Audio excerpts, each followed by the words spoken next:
ہندوستان کے قریب 20 کروڑ مسلمان اس وقت نشانے پر ہیں۔ یہ نشانے سیاسی اور سماجی دونوں ہیں۔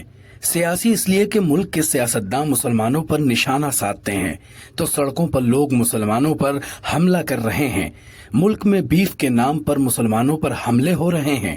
ایودھیا کے بعد کورٹ میں کئی مسجدوں کے خلاف عرضی دائر ہو رہی ہے۔ لو جہاد کے الزامات کے ذریعے اسلاموفوبیا کو ہوا دی جا رہی ہے۔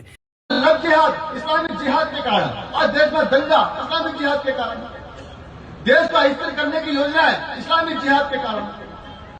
بی جے پی حکومت والی ریاست میں ہیٹ اسپیچ کے معاملے بڑھ رہے ہیں۔ مسلمانوں سے ڈرایا جا رہا ہے، دوسری طرف مسلمانوں کو ڈرایا جا رہا ہے۔ ملک میں مسلمان سیاسی طور پر کمزور تو ہو ہی رہا ہے، اسے مالی اعتبار سے بھی نقصان پہنچانے کی کوشش ہوتی ہے۔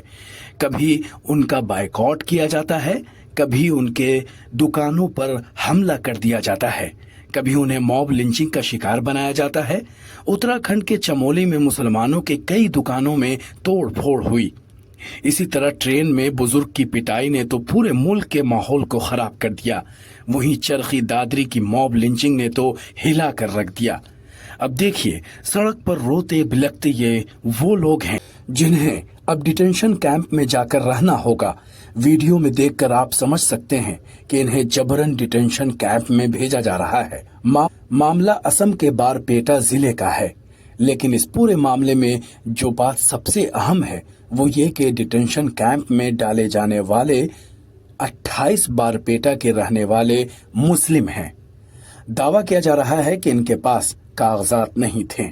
اب ظاہر ہے آگ ہمارے گھر میں لگے گی تو پڑوس کے مکان میں بھی آنچ آئے گی، اور آگ زیادہ شدید ہوگی تو پڑوس کا مکان بھی جل سکتا ہے، اور یہی ہوا بھی۔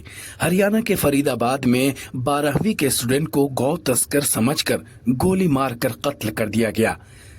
ملزمین کی پہچان آدیش، کرشنا، ورون اور انل کوشک کے طور پر ہوئی ہے۔ یہ سبھی ملزم گو رکشک بتائے جا رہے ہیں۔ اب سوال یہ ہے کہ گو تسکر کو سپورٹ کون کرتا ہے؟ انہیں اتنی طاقت کس سسٹم نے دیا ہے؟